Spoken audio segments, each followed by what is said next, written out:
Hey, So, everybody, welcome to Teaching Tuesday. And I'm going to turn this over to start with James, and then we're going to talk about a case study today. so, welcome everybody. I see some people that have been here before, so welcome back, and some new people as well. So for the new people, if you're not aware, we started Teaching Tuesdays kind of as a give back and an intro to not only beginners in multifamily, but people that wanted to go to the next level. So Nichole, who is the speaker tonight, has been doing commercial property for about 25 years, and has acquired thousands and thousands of units across the country. At this point, I think she's in 11 states. Um, and about 11 years ago, she has a real desire to give back. So she started teaching. And actually, I took one of her classes a while back and loved it, and really, really enjoyed it. And then we ended up partnering on a bunch of stuff. And right before COVID, we decided, even before COVID even happened, before it was coming, we had already decided, we need to put this online so we can expand the knowledge base, right? So right now we have students like in California and Arkansas and a bunch of other places because now it's online. The other thing was, even though after 4 days, I walked out with a totally glazed look on my face and an enormous manual. When we said, let's put it online, Nichole's response was, oh, good, because I can't do it all in 4 days. So we took basically 30 hours and now it's 60 hours online. And what's nice about it is when I was like looking through my manual, figure out, oh, what's she about due diligence and look at my notes and stuff like that. Now, for anybody that has the online course, all you do is look up the module for due diligence, click play, and you can watch it as many times as you want. So we've had a lot of the really good feedback on it. People really like it. It's very detailed. I've looked at other people's courses just to kind of see what everybody else has, and take it with a grain of salt because I can't be totally objective, obviously, but I really do think that what Nichole has put together is the best possible product out there. Whether we charge $2,000 for it or we charge $20,000 for it. We keep getting told to charge more money, but we haven't. And just so you're aware, we have not done an in-person class. I think it's 4 or 5 years, so pre-COVID. And what we are going to do actually, kind of as a special, if you will, is Nichole wants to be able to interact with people in person.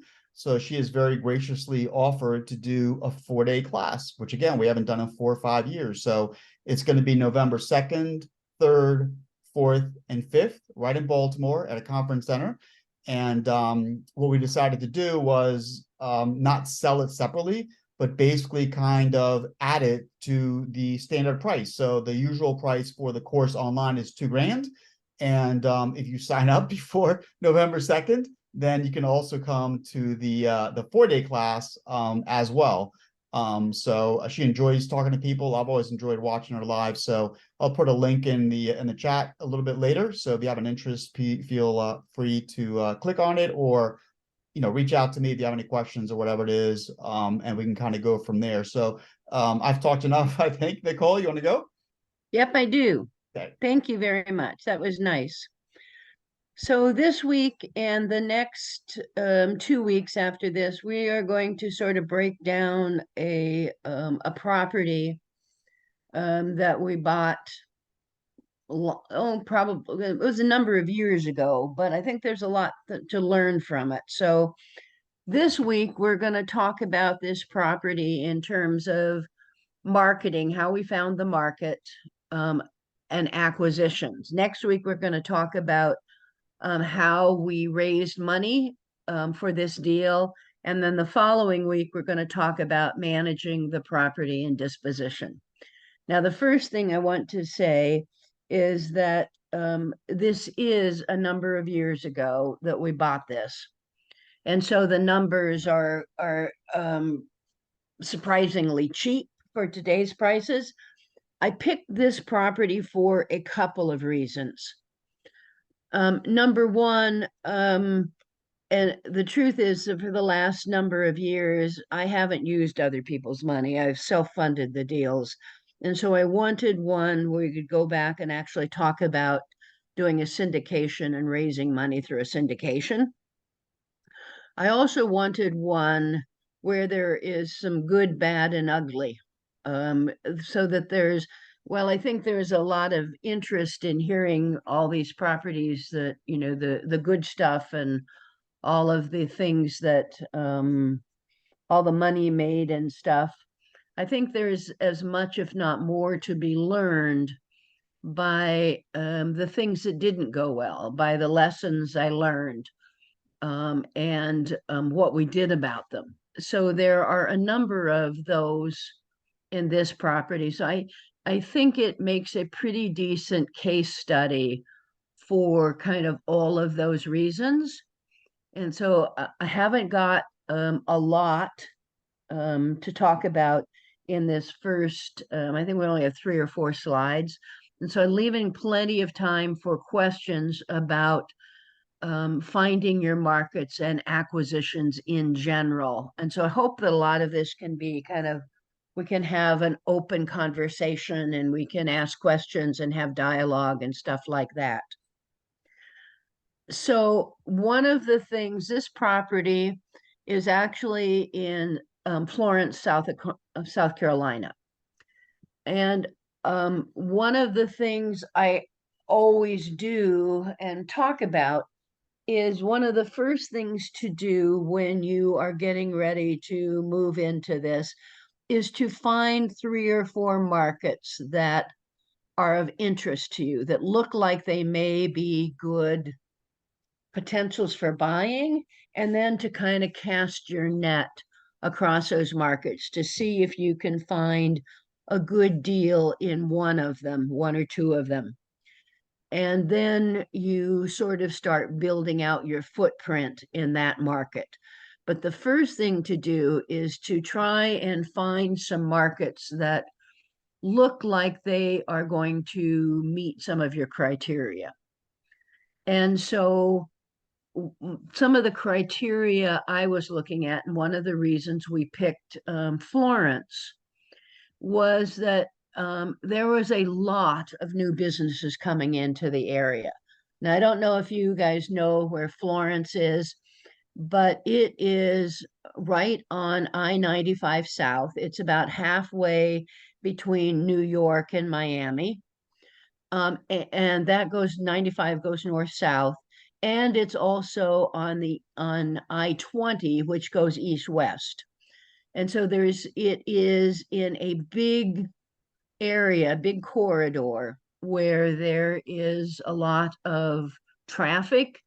And because there are 2 major freeways, it's turned into pretty much a hub for a lot of logistics. And so there was a big QVC center that was going in there. Harley Davidson was putting in a center there. There were several other things kind of going in about the same time. So there was a lot of jobs coming in. That's probably one of the first things I'm interested in, is that there is businesses coming in and jobs coming in to the area. The other thing that was really attractive is that Florence has a very active economic development council where they are trying to bring businesses in, where they are giving advantages to people trying to bring businesses in. So they're business-friendly community, which goes a long way. Okay. The other thing, or another thing, is that there was a lot of just articles coming out and sources that were saying that Florence was a top performing small city. Not only did it have a lot of jobs coming in, it had some good tech jobs coming in. They were bringing in some of the early wind and solar kinds of things. And so there's a lot of that going on there. The other thing, another thing that I looked at, that I always look at, is I go to census.gov and just look at the trends. Do you have growth in the area? How much growth? Census.gov also is going to give you information about the number of households. So I'm not so much interested in overall population. I'm interested in households because that tells you that people living together.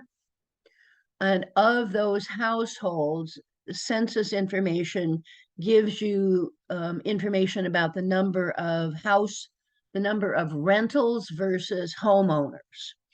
And so if we are going to be going in with rental properties, we obviously want a fair amount of households that don't own their own home, because that opens it up for a lot of rentals. The other thing, or another thing, is that they have, Florence had a number of households that were not in the, that were in the, there weren't a lot of high paying jobs. So there's a lot of service jobs and a lot of other things. And when you see that, I tend to try and favor, if the other numbers are right, I tend to try and favor things that are going to help with affordable housing. And that becomes manufactured housing and C-class apartment buildings. So all of those things made me pick Florence, South Carolina as an area to start looking for property.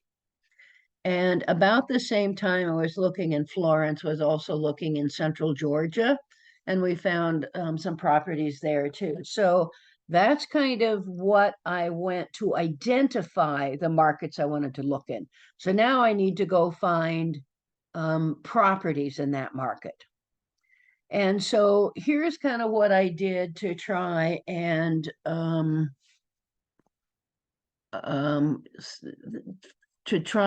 find people who had properties for sale.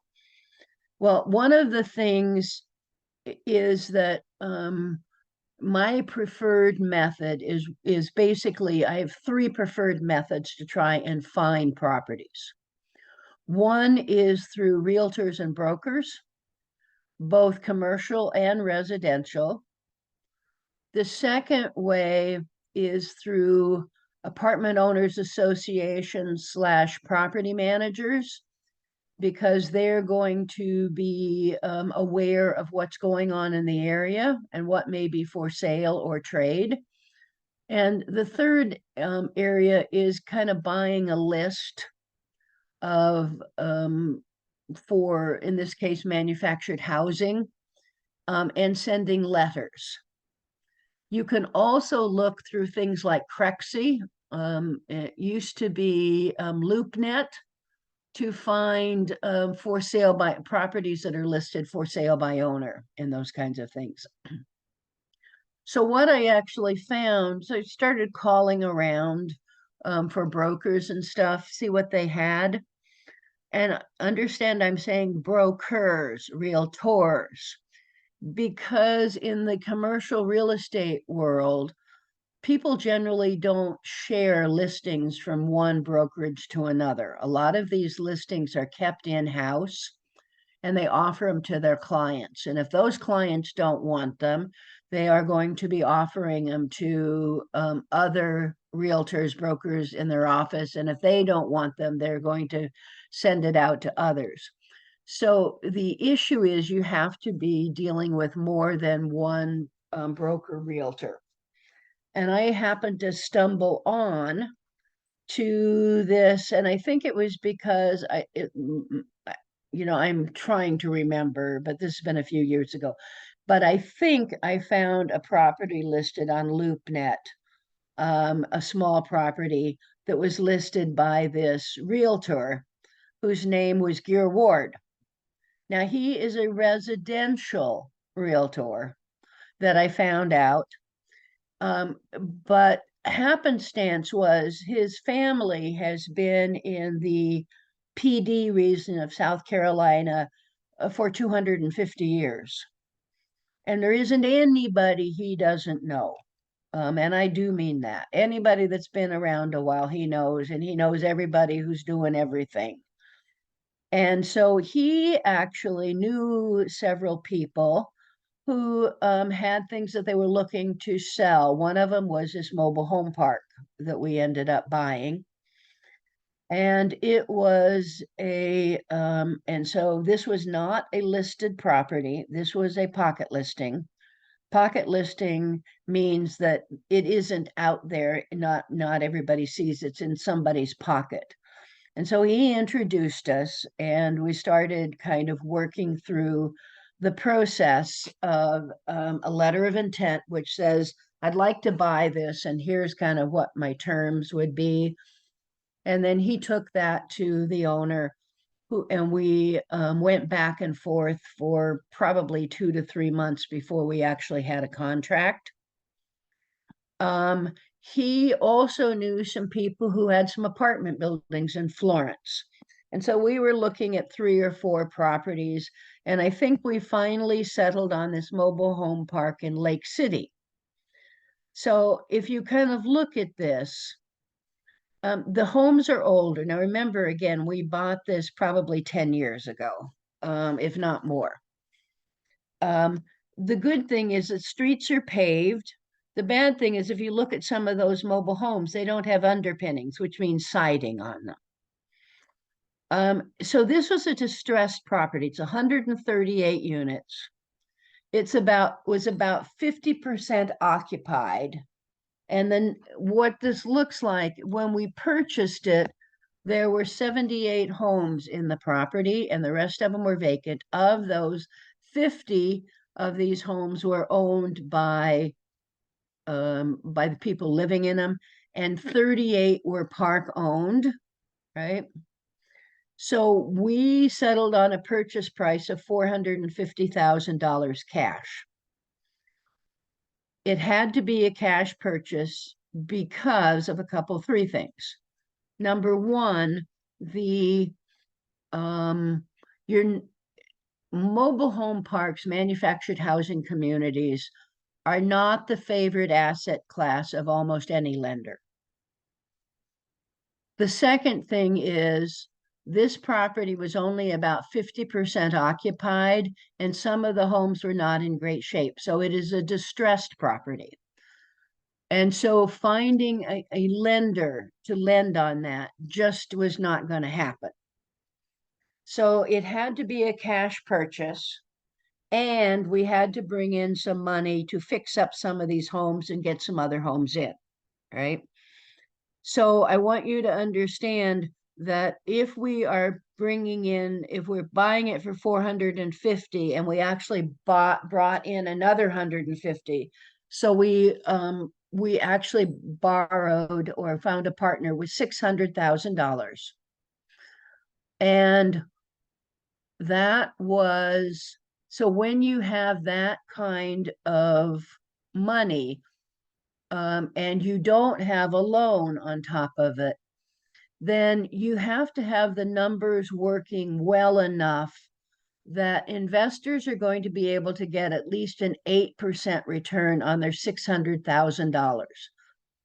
And so if you were to divide to figure out what 8% of $600,000 is, you're going to get to the number that we had to make sure we could give our investors every year. Does anybody have a quick calculator there that you can do 600,000 times 0.08 to figure out how much we had to give them in a year? Don't everybody speak at once. 48,000. Okay. So we had to make sure that this property put off 48,000 a year after all bills are paid. Plus, we wanted some income from that too. So when we were doing the analysis, we had to kind of figure out how are we going to make sure we were going to able to get that kind of cash flow, right? After all the bills are paid. So the numbers worked out. So the last thing I think I want to talk about with this one a little bit is some of the due diligence we did. And then we'll talk a little bit and then we'll kind of open it up to other questions. So when I do due diligence, when we do due diligence, we're looking in 4 or 5 different areas. And then there's lots of questions under each area. So you're looking at the market. So you're looking at Florence and Lake City as a market. What's going on there? We already talked about, we'd already done some basic homework on Florence when we were picking it as a market. And so a lot of that was already done, but we still had to kind of dig down a little bit and find out a bit more. You're always going to do financial due diligence. You're going to look at the numbers and you're going to kind of see what they're paying for taxes and insurance and tags for the homes and maintenance and all of that. And this seller had built this park and didn't have great finances. He had some, but it isn't like you were getting a QuickBooks report. And so we had to get a lot of verification of different numbers to make sure that that we were where we thought we were going to be. We had to do some legal due diligence because this guy had built it and there weren't really, this is out in the county in Lake City. And right at the very back, you can see towards the back, but on the other side of that tree line was a little commercial airport. And so we had to make sure there weren't going to be any problems with that. We had to look at the leases. There was one person who was, when we say owner occupied homes, it was actually another landlord who had 8 or 10 homes in that park that he was renting out. So that is my first lesson learned that that I could have that I put into my due diligence checklist, because every time I find something that I should have asked and didn't know, I add to my due diligence checklist. And this was one of them.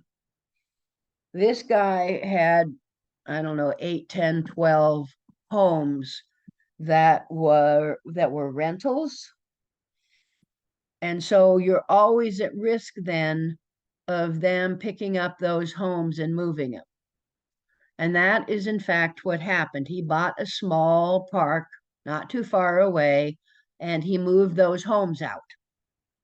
So now we are a little bit behind. Now he couldn't move them all at once, but that's one of the things that I added to my due diligence checklist, is that I want to know if there's any if there are landlords in there who have own homes, how many are there? And before I buy that, I want to have something in writing from that person that they're not going to move their homes for 4 to 5 years, right? So lesson number 1, lesson learned. Okay, the other thing wanted to do areas is that you're going to look at the community. You're going to go to the records office. You're going to go to the police and the fire, and you're going to go to a number of other places to just sort of get a sense of what this property is and what you are looking at. And the last area is kind of the competition. What's going on in the area? What do others kind of have? So when we are breaking our due diligence apart, we break it into pieces and we look at them. So what went right is that we pretty much got the finances right. We were in pretty good shape until they moved the homes. We had a good source because we were going to buy used homes and bring them in. And we found a good source for that, and we're able to find some homes and bring them in. What we didn't know And we actually, so one of the things we always do is we go to the police station to try and get a sense of crime in the area, right? And if people have to, um, if the police have to come to that property very often and for what? So we're trying to get a sense of how safe the neighborhood, what the, kind of what are some of the issues there. Well, that was where another place it went wrong. So one of the things we did go talk to the police, but this is Lake City, South Carolina, which is just south of Florence a little bit. And the Good Old Boy Network is alive and well. And it turned out that the guy who built this park and the police chief were related in some way, shape, or form and had gone to school together. So we did not get a true, what they told us was that it was a pretty good area. There were some issues in the neighbor surrounding area with drugs and crime, but it wasn't bad, right? So that was blatantly untrue. So what did I do to my due diligence checklist? It's still on the list, but now I've added to the list that I actually want a crime report because most of these police districts, you can print a list of the calls to different properties and to the areas so you can get a sense of how often they're called and for what. Well, it turns out that there was across the back, if you're looking down that park and over to the right in the back, there was kind of a gully that people could walk across from that neighborhood into the park. And that neighborhood had rampant crime and vandalism and all sorts of stuff, right? And we did not know that. And so any of you who have listened to me in the past, you have heard me say, I can turn a property around if there are drugs and things like that, but I can't turn a neighborhood around. Well, this is the property where I learned that lesson way deep down in my bones, right? I just really learned that lesson well. And so that was the other thing that went wrong. Now, we were doing okay with this property. We ended up getting rid of it, and I'll talk about that in week 3. But it was a struggle. It was a slog a lot of times, and the same issues kept coming up again and again. And it really harkened back to holes in my due diligence, frankly. Some of it I could have seen, some of it you can't really do anything if somebody's going to lie to you, right? If they're going to sit and lie right to your face. But that's also why not only do I want a crime report, but if I see any police cruisers that are driving around the area where the park is or the property is, I'm going to see if I can flag them down and just ask a couple of questions. So it's trust but verify, right?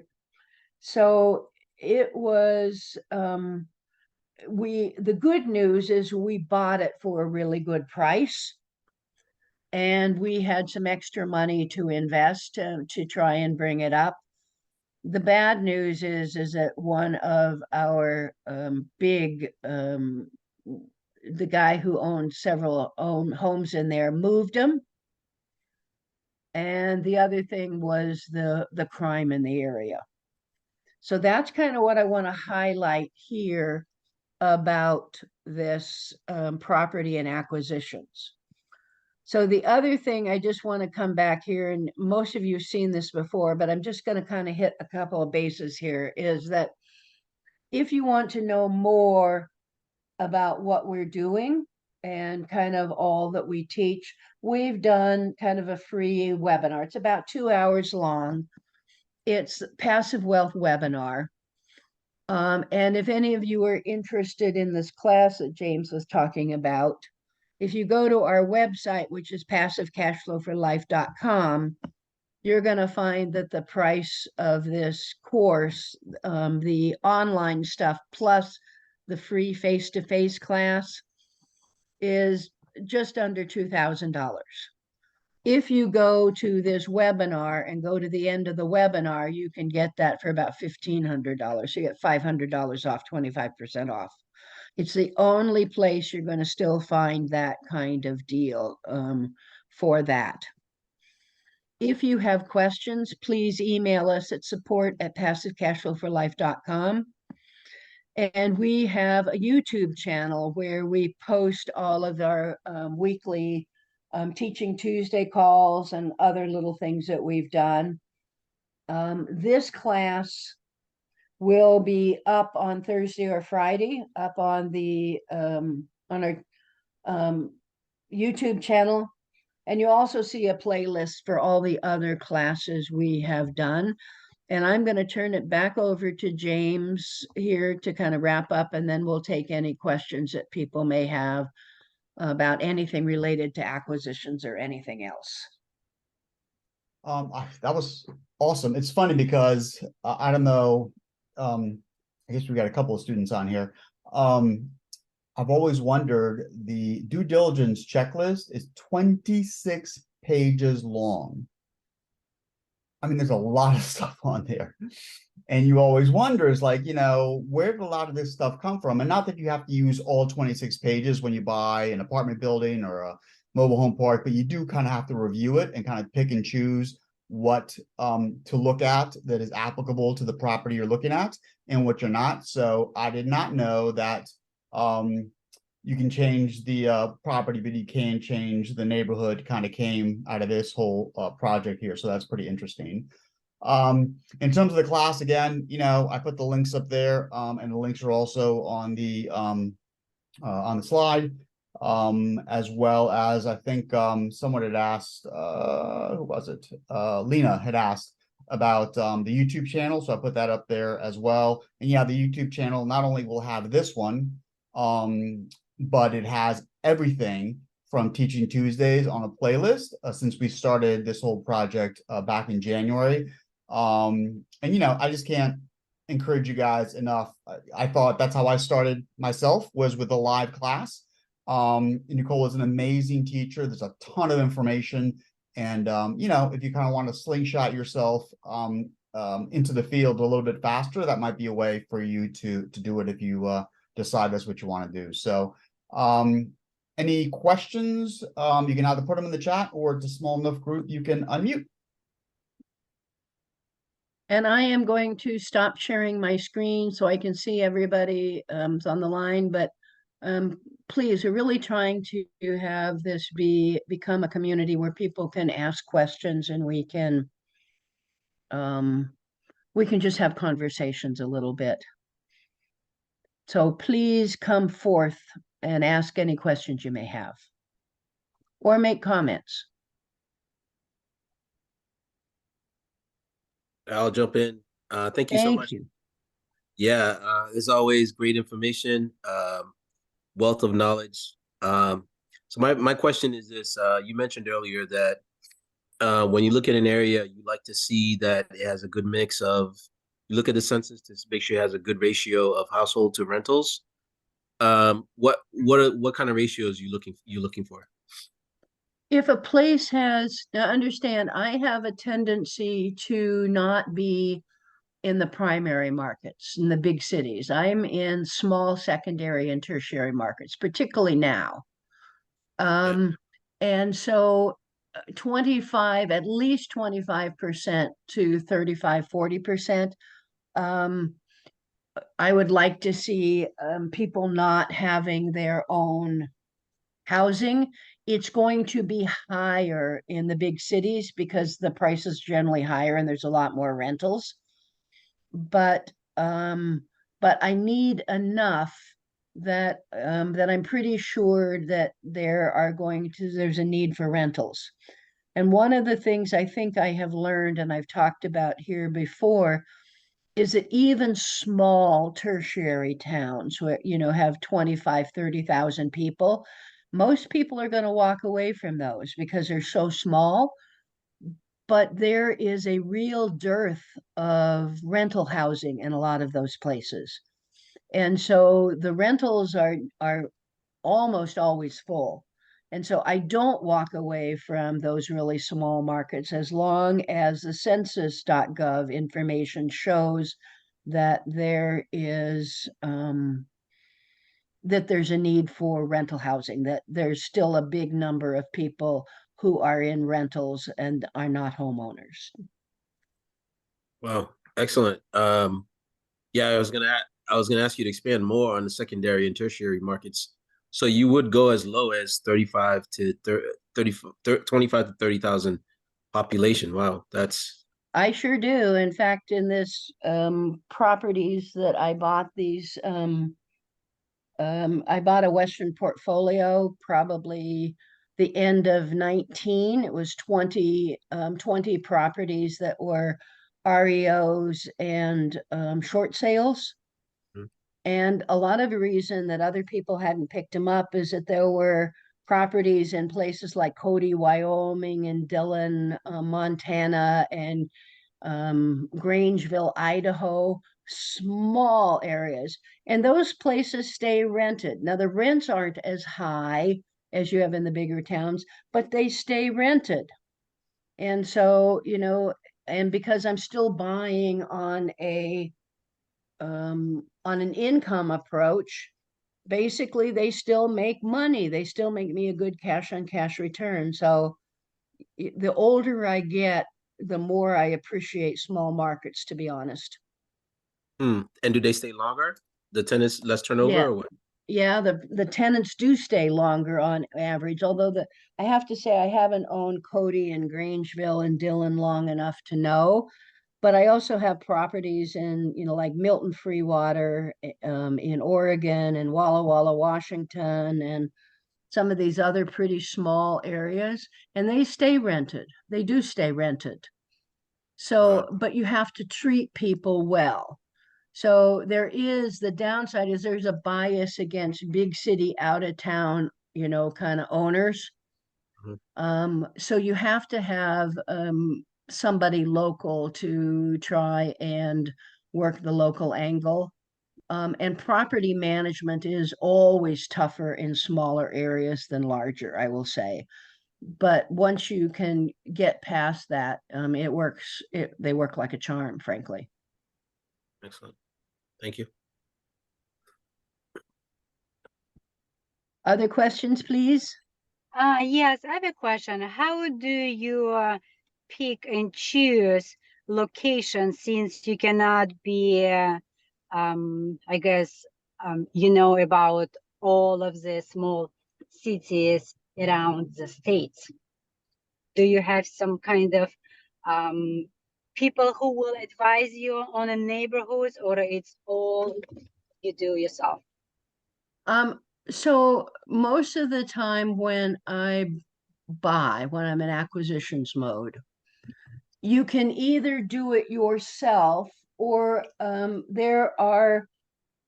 if you have a little extra money now, I can do a lot of stuff online.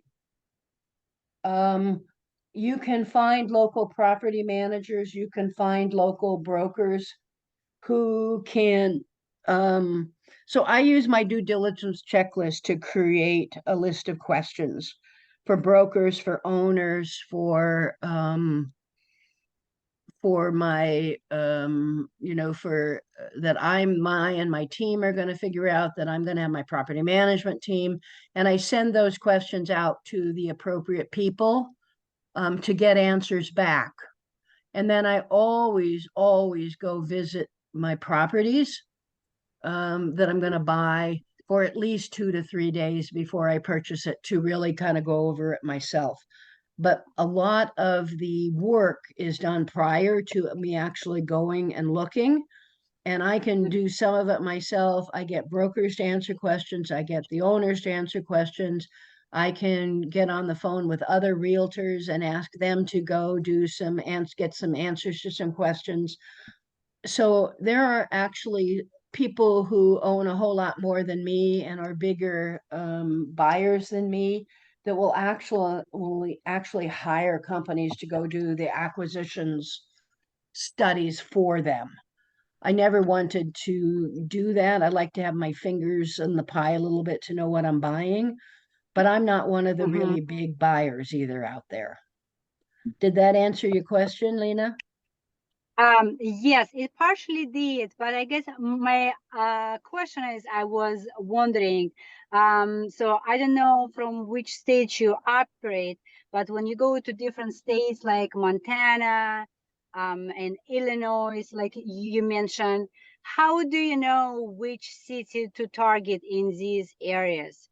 Like, where do you get intel on these areas? I guess Okay. that's my question. So the first thing I'm going to do is I'm going to find markets that look good. And there are certain publications that are going to tell you of certain cities, certain areas that are good. Mm-hmm. And so I'm going to put a kind of a, kind of put a stick in that, a pin in that city. And then all Mm-hmm. cities have a commute area where people commute in from to that area. It's called the MSA, the Metropolitan Statistical Area. And anything out with that, you can Mm-hmm. pick any small towns and then go to census.gov and other things and look up the basic information. You can get Mm-hmm. onto social media in different areas, find investors in that general area of the state, ask them about things. The thing you have to be careful with if you're talking to a lot of investors is that there is a bias against small. There really is. And so I'm always careful about listening too much to people who haven't got a lot of experience in small markets. Mm-hmm. Um, it's so with the Cody and the Dillon and the Grangeville, they just ended up being part of this um, foreclosed package of properties that I bought. And if I wanted um, some of them, I really had to take them all. And it's proven to be very good. The properties that I'm still having problems with are not the small ones in the small markets. Gotcha. So, Thank you. so um, if you find any of those kind of areas, I would start looking for a larger tertiary market and then look out in the circle around them for where people commute to find potential smaller areas if that's what you're looking for. James, Thank you would very you, much. Jane or James, or would you have anything to add to that? No, well, I think for the smaller tertiary markets, especially if they're far away from wherever you live, the biggest concern obviously is property management, because no matter how good a price you get, at the end of the day, it's all about property management, right? So, part of your due diligence, I believe, there should really be, when you spec out an area, start calling property management companies and try and maybe identify 2 or 3, if you can find that many in a small market, that you can actually interview and talk to. So when you actually do decide, okay, I'm going to go down to this place, I'm going to do my due diligence and stuff like that, you can meet those property management companies. One, so you can select, if you do buy it, the best one. And two, they're a wealth of information of all the stuff that's going on in the area. So they're great for a couple of reasons. But yeah, that's all I would add, is just, try to find property management before you actually go down there. And in small markets, a lot of the realtors will also manage properties. So now the issue is finding a realtor who's going to let you dictate some of what they do, because there are certain things that I'm just not going um, to give on in terms of what I expect. Um, Mm-hmm. and if I can't find a good property manager for a property, I'm not going to buy it. No, I don't care what the numbers are, because in the long run, it's probably not going to make it. Property management is key for those of us who are long-term hold investors. I see Thank you very much. Victor nodding his head, and Jane and Sharon, what do you think? And Victor, what do you think? Yes, I have a great property manager that is referred to, and he gave me a great price in terms of the management fees, and he has been fantastic in terms of managing the client and all the issues that come up. Now he does charge a little fee for managing, sending in a plumber and stuff like that. But for me, the peace of mind, he's able to be there 24 hours a day, in it, and it protects the property when things are going wrong. So I just have to, yes, the providing great property manager is fantastic. My other property had a property management group that had been doing a reasonable job, but then they sold to a large group that was way out of state. And that has become a bit of a struggle now. What's interesting is they want to actually increase the rents, but they're doing it a little too fast for my tenant, and I'm trying to I'm backing them down. So you also have to be careful because you do want to have some relationship with your tenants, even if they don't know you, but some sense of who they are and how they're doing, so that the property manager is not just coming in there and gouging them and gouging you and trying to get as much money out of it. So it is an interesting thing to try and balance. Those are good points. Jane or Sharon, have you got anything you would add? Just, we like those secondary markets too, and property management. I mean, that's probably where we made our biggest mistakes with, being long distance, but not keeping a bigger thumb on them and not being able to manage them correctly. So I think property management, James, you hit that on the head too, is one of the most important things. You can have a great deal, but all you want, but if you don't manage it correctly. One thing we learned also was not have the property manager also use their renovation, because then they just overcharge and do that. So we had to learn that the hard way too. Yeah, boy, is that the truth. Oh boy, yep. Yeah, I think those are all good advices, and we're going to talk about, I mean, property management. I mean, all the gurus talk about buying right. That's kind of the mantra, buy it right.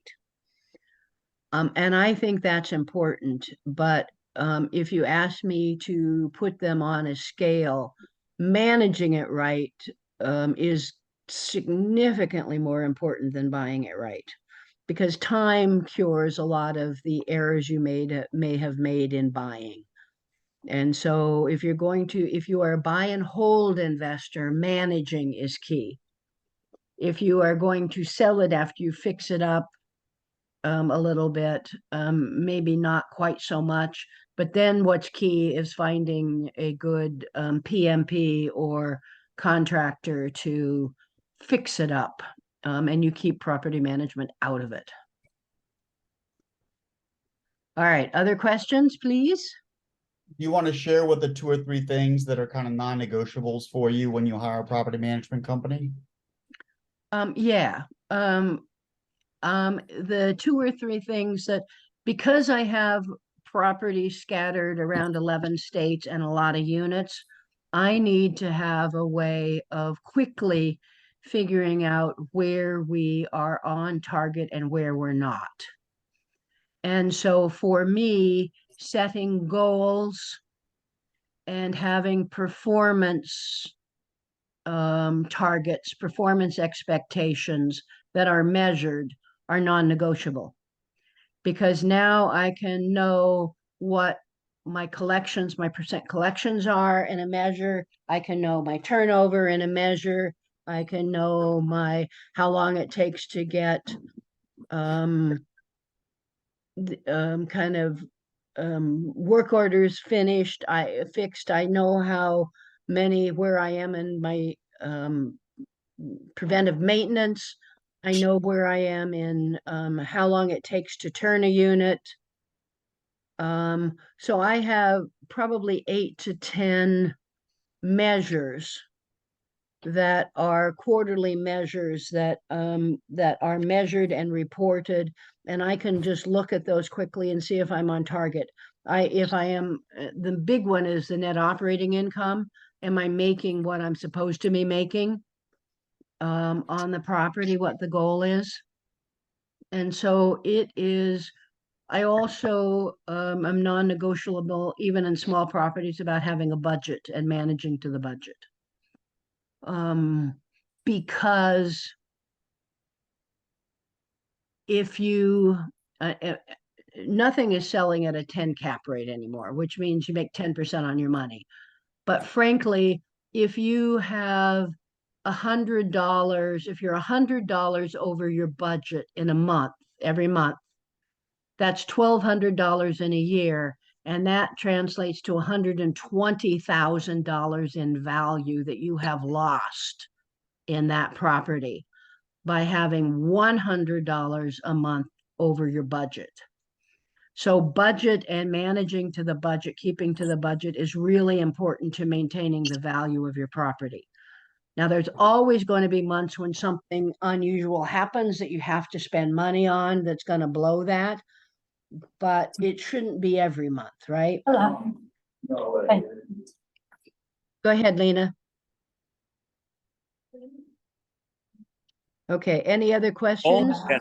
Hey, I'm assuming another non-negotiable is a landlord that does not have. Lena, so can you put yourself on mute for a minute? Victor, can you say that again? Sure. My concern is landlords that have very poor books or that are taking everything payment in cash. How do you verify? I don't trust and I don't find a way to verify on that. So is that a non-negotiable? I just plain don't do, we just don't take payments anymore, frankly. That's one of the that's our single biggest goal for this year for the properties that we're still kind of getting rent checks and stuff like that, is that everybody in all things are transitioning to paying through 7-Eleven or Walmart or one of those apps. And we just set up with the bank so that each person has their own little number. Now that takes some work because you have to work with your bank, but it saves time with your leasing agents. It stops people taking cash. So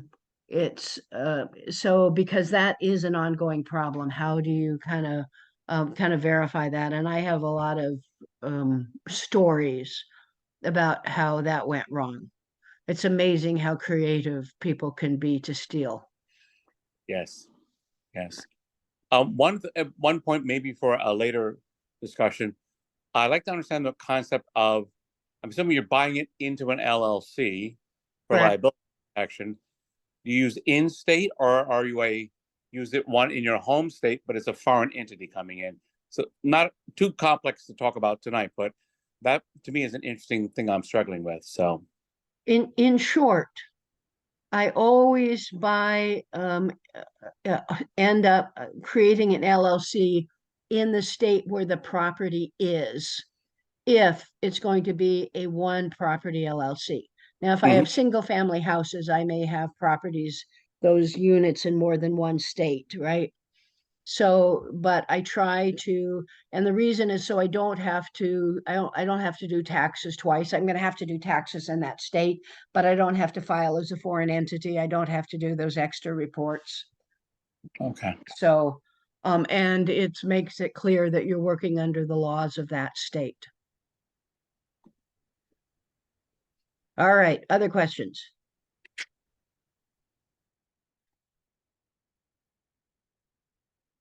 Well, I think we are right at about 7:28, and I'm going to turn this over to our partners. I do a lot of the presentations with James on commercial or multifamily, and Jane and Sharon are our partners over in the residential world, and improving and doing the same stuff we're doing, but in the residential space. And so they're going to be talking, I do believe, about a rehab they have going, and they're going to talk about it for several weeks as they're going through. And most of the time I stay on, but I have to get off at this point. So I need to say goodbye to everybody. I have something else I have to get done tonight. So thank you very much for showing up and being a great audience. And I'm going to turn it over to Jane and Sharon and say good night to everybody. Good night. Thanks, Nichole. Thank you, Appreciate it. Thanks, Nicole. Nicole. Mexico.